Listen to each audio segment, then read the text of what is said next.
Hey friends, it's Prado here. Welcome to Carpool con Chingones.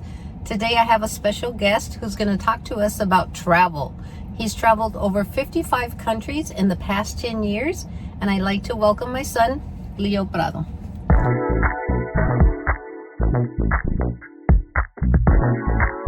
Hey, how's it going?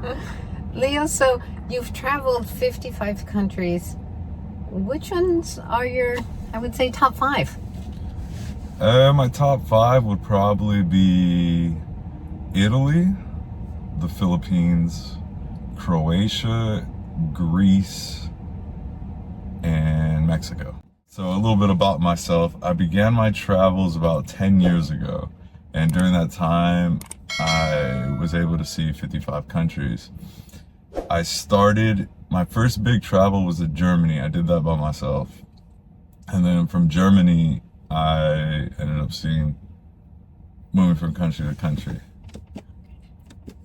And so in Germany, was that during your years of service in the Navy? No, so all my travel has been done outside of the military. When you were in Germany, the first time you were there, how did you manage to get around, since back in the days there wasn't so much access to apps and Wi-Fi's? What did you rely on? Yeah, that's a really good question, and I'm glad you asked that. So when I first began traveling, this was 10 years ago, the first country I went to was Germany. I wanted to go see Oktoberfest. Oktoberfest. It's a 10-day long celebration in Munich, Germany. So at the time, there was only a few apps. So I used a really good app that I really recommend, Flight Scanner. It's a good app for solo travelers, especially if you don't have a lot of bags. You can take Flight Scanner, and it's last minute flights to anywhere in the world. And I saw a flight, I believe it was $600 one way to Munich, Germany. And I flew to Munich, Germany.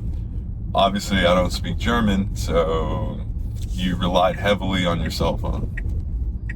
And Google Translate. Google Translate was a real big help.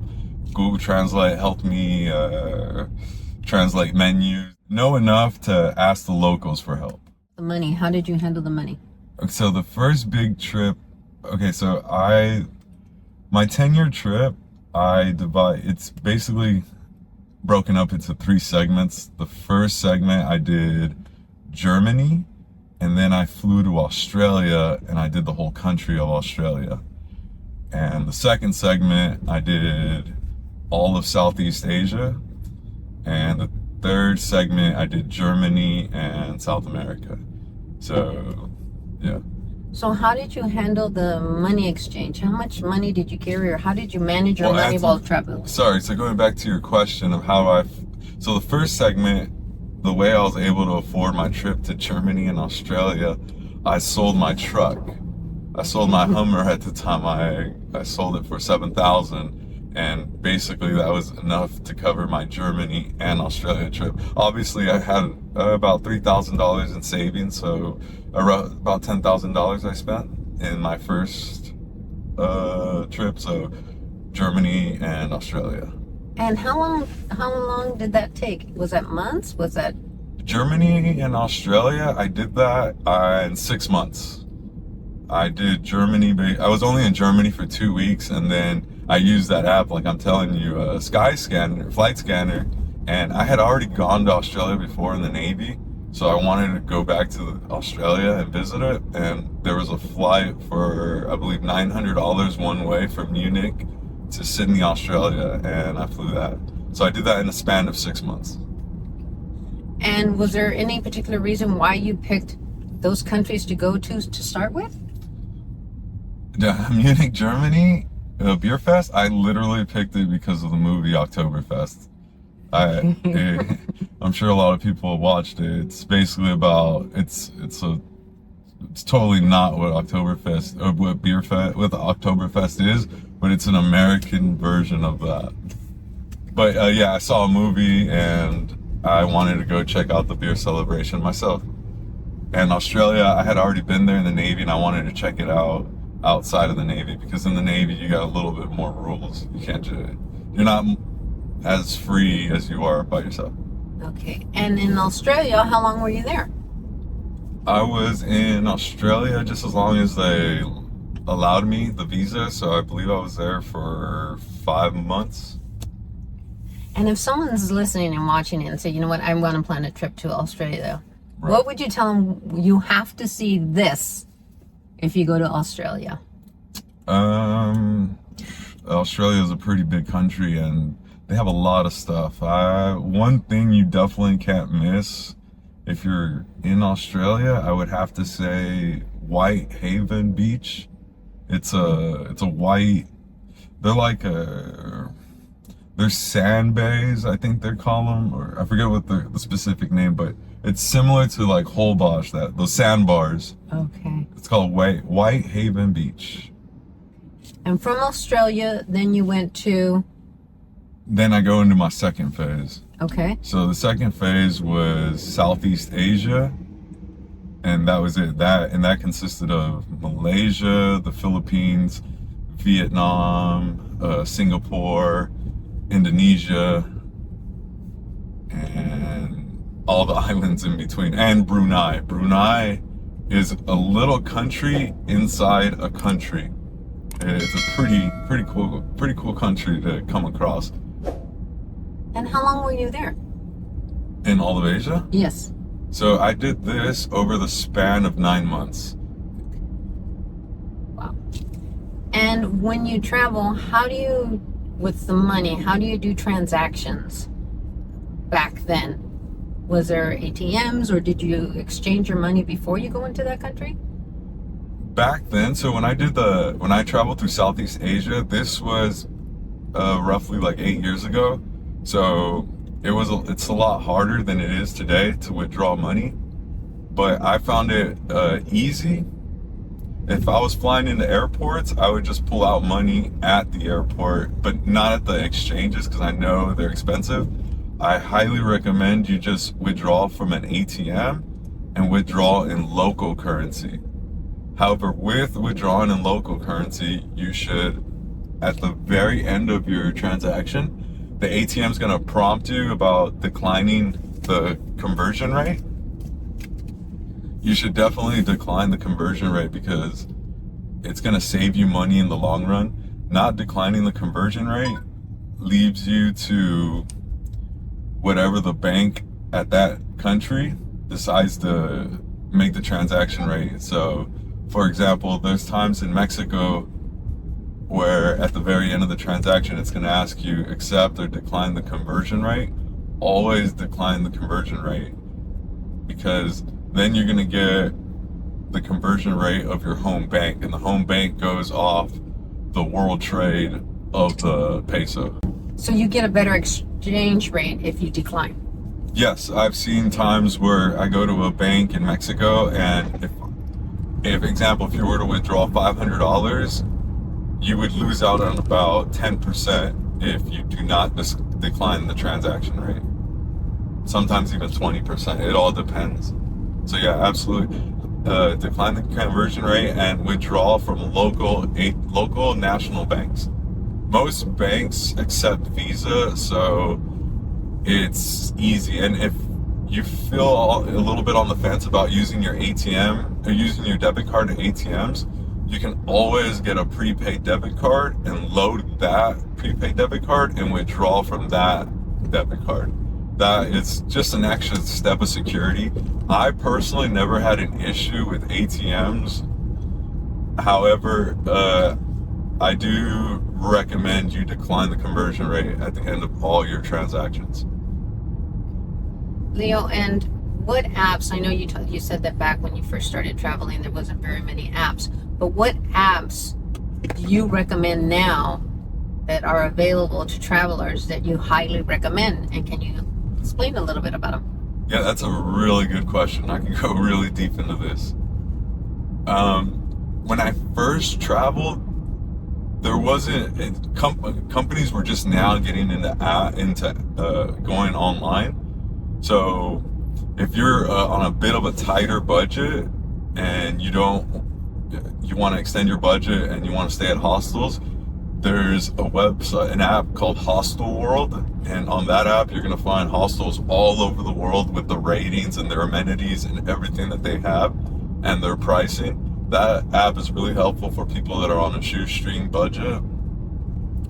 Another good app to have is Kayak, believe it or not. Kayak is a really good app for flights and for renting cars.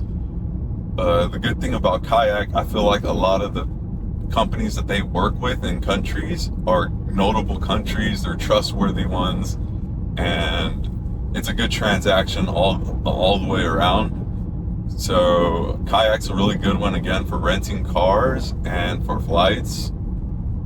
And for accommodations, I really recommend Booking or Kayak. Booking has a bigger variety, and Kayak, I think, is better because you're going to find more hotels and you can filter them a lot. You can filter them as like breakfast included, parking on site, which to me are two very important things to have when you're traveling.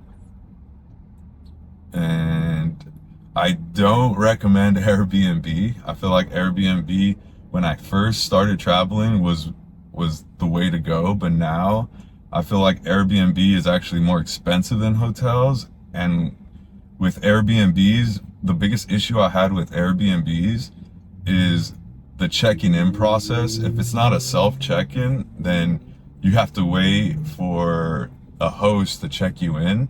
And there's been I've had situations where the host forgot that I booked that day. Oh, wow. And I've had to book in another place. So I try to avoid Airbnbs, but if I'm going to stay in a country for, like, let's say a month, like how I did in Italy, Airbnb was the way to go because you're going to get a better price in the long run. So for 1 month stays, I would say Airbnb. For anything less, go with Kayak or Booking. And what about any books? Are there any travel books that you recommend? Oh, for sure. Absolutely. There's a book, Lonely Planet. And when I first started traveling, Lonely Planet was just in a book form. So you would have to go to a bookstore and buy a book for the region you're going to. And now everything's online. And I'm pretty sure most of their books you can find online for free, basically. So Lonely Planet, I highly recommend for new travelers, for people that are traveling for a while and have never heard of Lonely Planet. I really recommend it because in that book, you're going to find authentic restaurants. You're going to find authentic places to see. You're going to know when the high season, the low season is, what type of currency they use. They're going to have emergency contacts for you, such as local embassies, the police, human resources. They're also going to have languages, small term, or they're going to also have bits and parts of the language of the country you're visiting, just so you can kind of sort of get your way, like ask for help, where's food, stuff like that. Also, you're gonna, in that book, they detail where to stay. They also highlight activities, what festivals to see, even what movies you should watch to get you familiar with the area. Yeah, I really enjoyed using Lonely Planet. I call it my Bible. I have all my Lonely Planets for most of the countries I've been to, and the cool thing is I highlight it, so it's kind of cool to see. Leo, and with the traveling that you do you give yourself a daily allowance, or how does that work? How do you manage your money? Yeah, so I truly think that's the biggest misconception, is traveling's expensive. It really isn't. I myself personally have worked off the formula of basically $100 a day to include everything. And for a solo traveler who's okay to stay at hostels, you can well within work in that budget, because you can use that budget to almost all the 55 countries I've been to. Obviously, Singapore, England, Japan, they're going to be your more expensive countries, but all the ones in between, you can definitely afford the budget of $100. And so I would recommend, you can easily travel within $100 budget, that including your hotels, your food, and your activities. Okay, does that include 3 meals a day? Yes, I personally avoid restaurants when I travel just because I feel like restaurants are something you can find back at home. So I try to keep everything regional, try to eat local cuisine. So for the most part, I would say yes. I think one good travel hack to have if you're on a bit of a shoestring budget, you can, when you book accommodations, they'll offer better breakfast. Okay. So if you can include breakfast, that might save you in the long run, even if it's just like a simple, fruit and stuff, because you could always take that with you on the run. Okay. And who gives you the inside scoop of to go to local restaurants, and where do you get that information from? Yeah, so you can do all the planning, but I don't think nothing will compare to actually being in the country you're at. So I personally tell people don't plan too much. Obviously, like plan where you're gonna stay, but everything else leave it up in the air, because when you get to the country that you're visiting, just by meeting locals, they're gonna give you really good insight. For example, your Uber driver is one good point of contact to start. Next, any server, waiter, or a hostess, they're really good people to talk to that can give you all the insight. Interact with local people. Is the best way to figure out where to go and what to see. Okay. So when you say interact to local people, so what questions are the great questions to ask them? Like where to eat, or what kind of questions do travelers should ask them? Yeah, so a perfect example, I was in Napoli, and I was taking the Uber to my accommodation, and as we were on the way, I asked the Uber driver, "Hey, I know this is the pizza capital of the world. Where can I find the best pizza?" And he told me, "You're in luck. Right down the street from your Airbnb is the best pizza in all Napoli, and it's called Astarita." And sure enough, I ate there every day. I ate pizza. So yeah, that's one example of when you interacting with locals really benefits you. And what are you up to today? What's your traveling agenda? What are you working on right now? What's your next bucket list? Yeah, so I'm not familiar with Central America. I still haven't explored Central America. I've been to the South, which is like Colombia, Brazil, Argentina. I just never been to Honduras, Chile, Guatemala. Never been there. So my next trip right now that I'm working on, I'm riding a motorcycle from San Diego to Argentina, to the bottom tip of Argentina. So, can you make it just sound really nonchalant, like if it's no big deal that anybody can do it? So, let's get a deeper dive. You say drive your motorcycle, ride your motorcycle. So, what type of motorcycle are you riding? I have a 2018 KTMDUKE 390, and that I put about $1,500 in myself to make it more of a long distance riding bike, so windshield, extra bags, and emergency stuff. Okay. So, can you tell me, you drove from San Diego to, what was it, Cabo San Lucas? You put it on a ferry. Can you talk to me about the ferry? Yeah, so currently my bike is in Playa del Carmen. I just returned home for the holidays, and then I'm returning back to my motorcycle. But my trip through Mexico started here in San Diego, and I took off through Baja California with stops in Guerrero Negro, Loreto, and La Paz. And I did visit Cabo San Lucas. And then from La Paz, I took the ferry to Mazatlán. And then from Mazatlán, I rode to Cancun, which I had stops in Guadalajara, Querétaro, Puebla, Mexico City, and Veracruz. Okay, so I'm going to take you back a little. How was the ferry ride? How was that expensive, and what was your experience there? That was out of the 55 countries I've been to, that was probably the most expensive ticket I've ever paid for any form of transportation.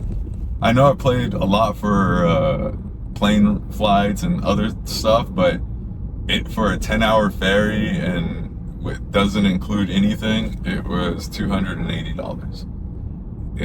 Yeah, again, it was an experience. It's worth it. I think the only reason why that ferry is worth it because you ride down Baja California. I had never rode down Baja California, so that essentially was the only reason why the 280 was worth it. Aside from that, yeah, it was absolutely, I don't recommend it. If you do go, take a sleeping bag. Okay.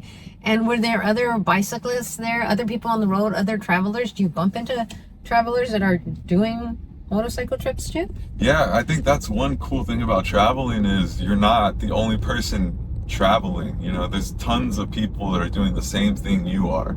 So on that ferry, I met a group of 4 different riders that were all going to different destinations. But yeah, just like me, if anything, some of them had way crazier, had been on longer trips than I have. This is my first motorcycle ride.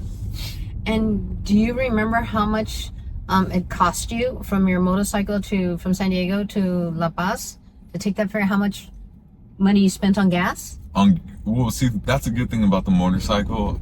I was filling up with $10 and I used I would say in fuel alone from San Diego to La Paz, I would say roughly around $120, $140 on the high side. You manage exercising while you travel? Yeah, that's a good question. Obviously, so you go on Google and just look for your local gyms, right? For the most part, a lot of gyms and countries offer day passes, so you gotta look at which gym offers a good day pass. You gotta be careful though. Some gyms are gonna offer expensive day passes, more expensive than other ones. I think the biggest way to filter all that is just go online.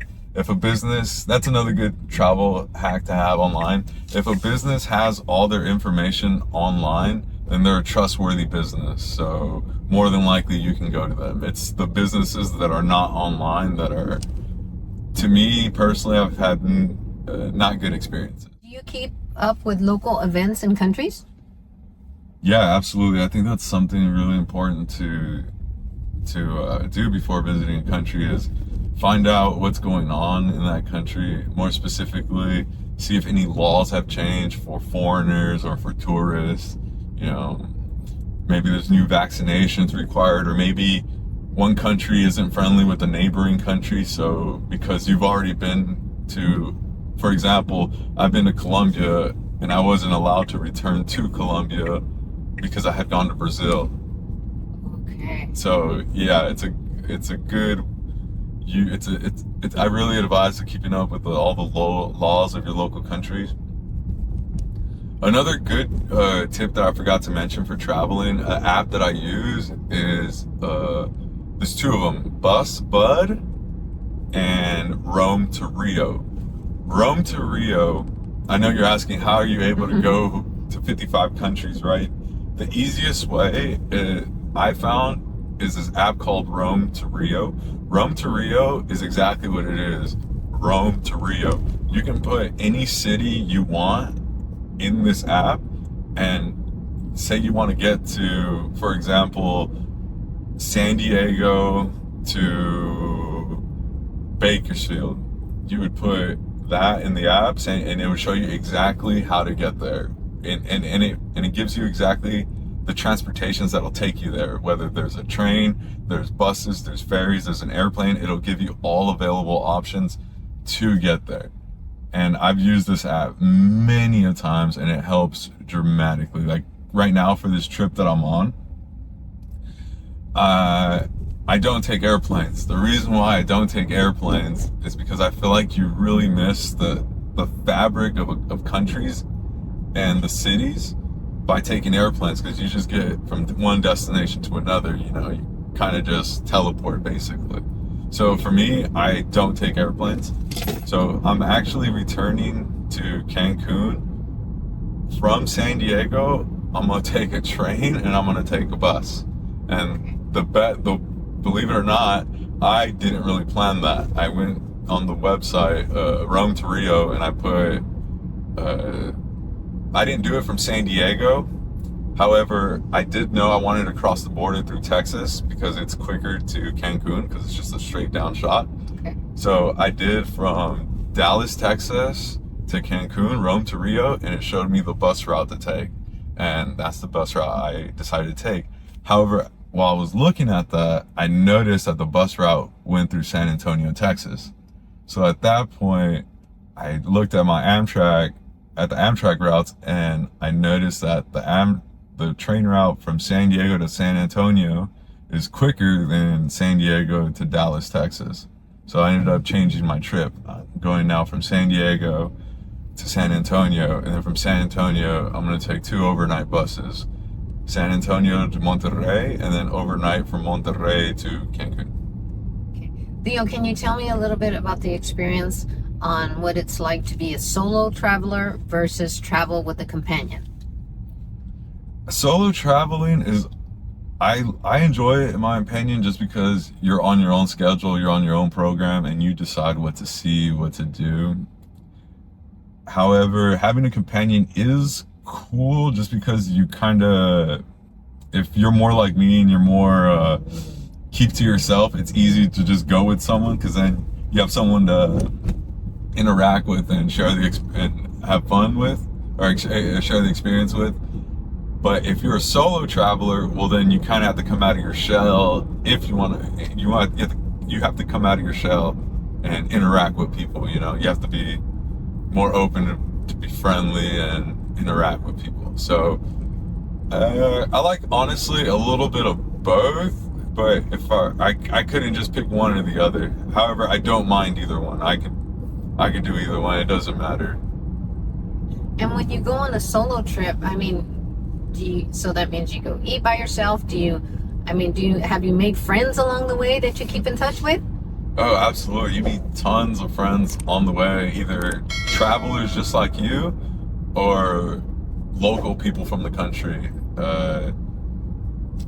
That's a good way to meet people. I saw was, going to the gym, going to social gatherings such as bars, or again, you could even ask your server where's a hangout spot. And in most countries, they're not so much like we have in the United States where the social gatherings are at bars. You can't really have social gatherings with alcohol outside of bars in the US, but in other countries such as Italy, there'll be an entire street blocked off and everyone is drinking on the street. And they'll tell you to go to those streets to basically socially interact with people. And I've seen that in Italy, I've seen it in Croatia, I've seen it in Romania, I've seen it all over Europe. I don't think there's a place in Europe that doesn't have an area dedicated to people just hanging around, socially drinking and having a good time. Of all ages too, by the way. Okay. And going back to your current trip that you're on right now, you're just taking a little mini family break. Yeah. But going back to that, do you set like a time frame? Okay, I want to get this done by this amount of time, or you just go with the flow and just, how does that work? Going from country to country? Yeah. Do you put a time frame like, okay, this trip's gonna take me this long and I'll be back? Do you put time frames on yourself, or how does that work? I think I just go off of how, if I personally feel like, okay, I've seen enough here type of thing. However, if I do like a country, I will stay longer if I do like a place. So like, for example, I'm gonna keep referring to Italy because I'm telling you, it's a really fantastic country, especially for a solo new traveler. In Italy, I went to Torino and I really enjoyed Torino. I ended up being there for a month and I was only supposed to be there for 2 nights. Okay. So I feel like, to answer your question, it all comes to me. I base it off on how I feel. If I feel like I've done enough, then I'll move on to the next country. If not, then I'll definitely stay in a place that I really enjoy. How do you recommend people to travel if they're on a tight budget? How can they come up with money? Yeah, that's always the biggest question, right? And again, I'm telling you, traveling is a lot easier than you really think. If you have a little bit of assets you can offload, I would look into something like that. For example, selling a car, selling a motorcycle, if you're able to, right? Another way, if your bank offers good personal collateral loans on your vehicles, that's a good one. I know I don't want to give anyone horrible financial advice, but this is the travel, you know. I'm not putting you into any other type of debt. This is a good debt you want to have. And so there's a lot of financing that I've seen, or so sell an asset. If you don't have anything like that, then for sure I would get a second job. Me personally, I had a valet job, and that helped me a lot because I told you your budget, you can last with a $3,000 budget. So, you know, that's like about $100 a day for the month, right? So, you know, save towards that goal with your second job. Again, I did valet. Valet is a good amount of money in a small amount of time that you have to work. That's, I feel, a good option. I'm sure you can contact any of your valet companies and they'll definitely hire you. I'm giving a shout out to my buddy, West Coast Valet, Andy. He'll definitely hire you. He's looking for guys right now, and it's a good pay. Another one, Uber Eats. You know, any food delivery, Postmates, just do it on the side, you know, just do it just to specifically save towards your trip. That's one good way to do it. And another good way to finance, you can go to the finance part, just to finance like your flight, because that's going to be the most expensive, and your accommodations. If you decide not to do the hostel, say you want to do hotels, a lot of that can be booked online and if you use apps like Kayak, towards the end, there's going to be 3 lenders that offer great rates that I've used before and I totally recommend. Affirm and Carvana. I recommend those 2 financing. They do up to 1 year financing. So yeah, that would be my best tips on how to afford your travel. Leo, and what about eating? Does your stomach do well while you travel and eat different types of foods? And how does that work so that you don't, get sick? Or how do you stay safe, keep your tummy safe? This is going to sound bad, but I used to only eat if McDonald's was available or any fast food chain, I would just eat there just to avoid that situation, because I have been sick before.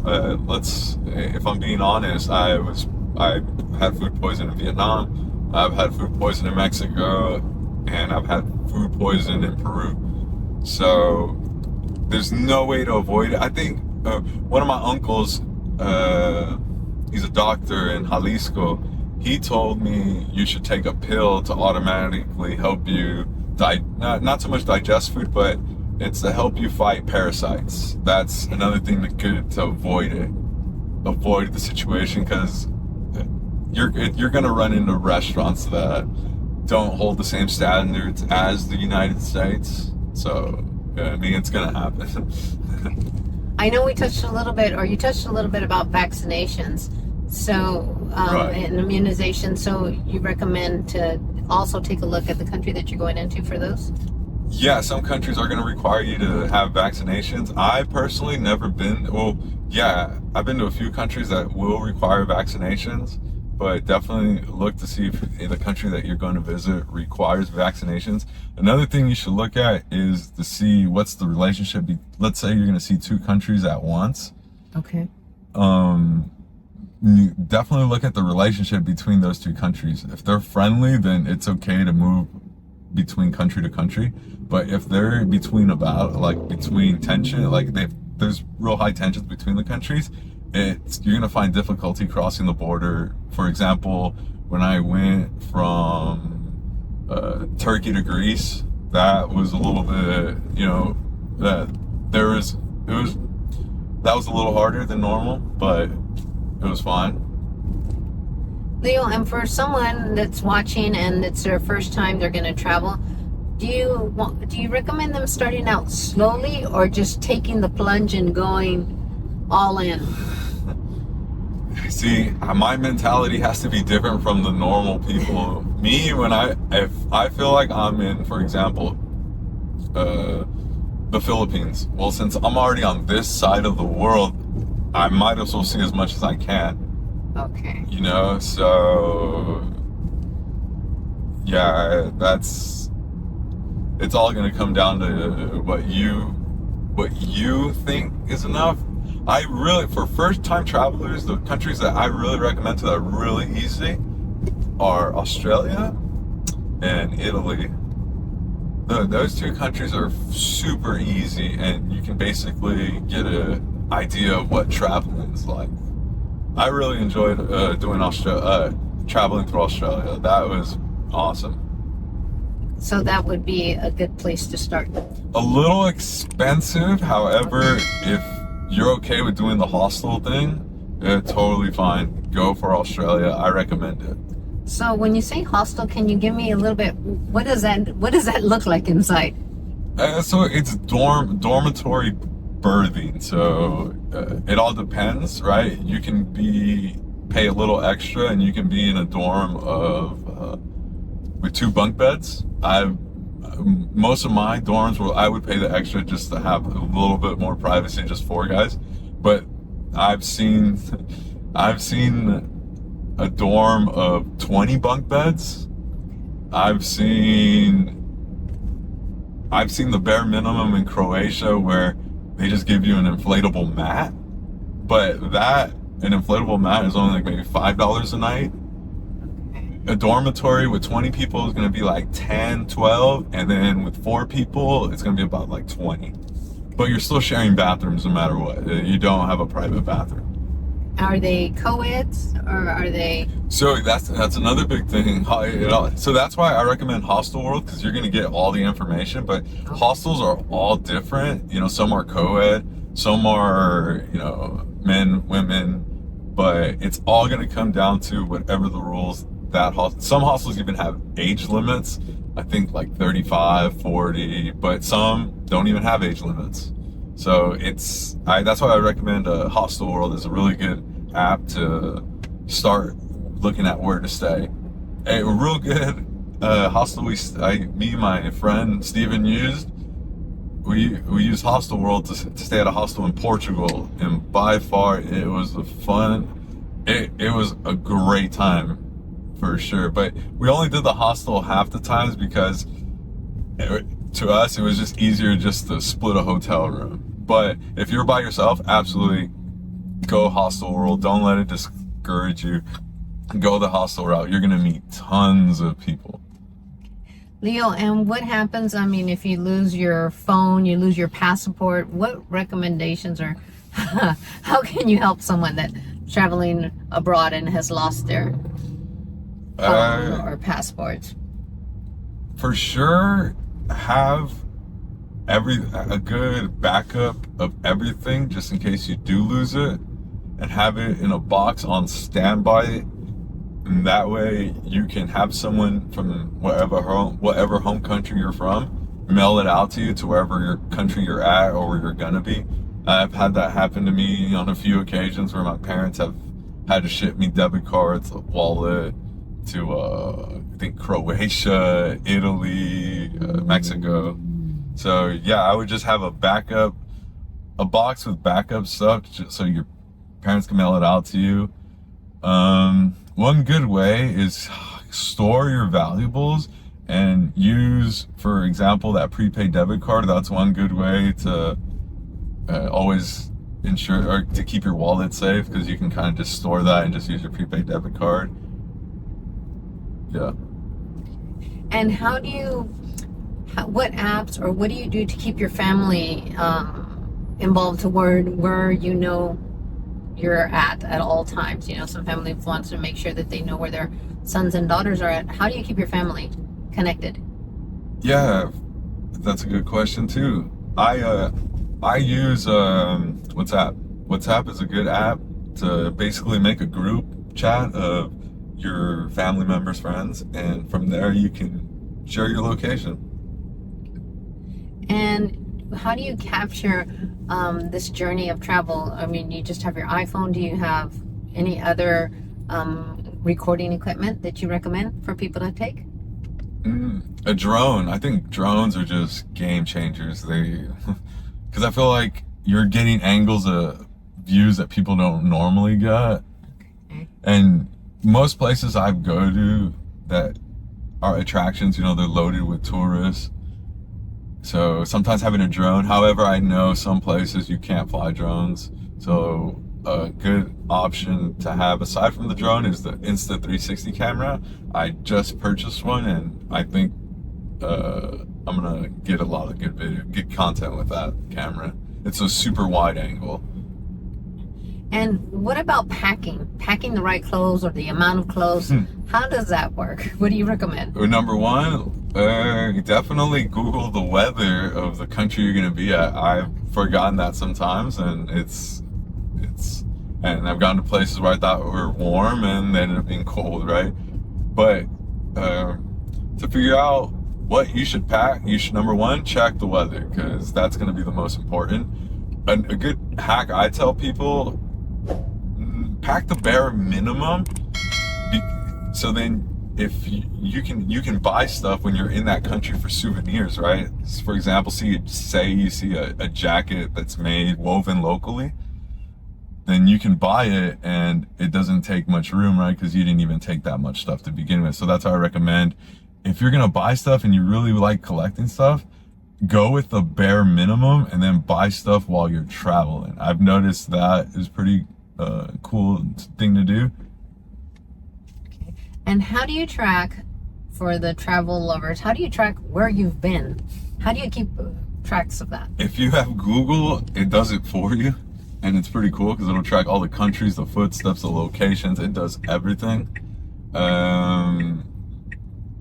That's what I use, so I just use Google.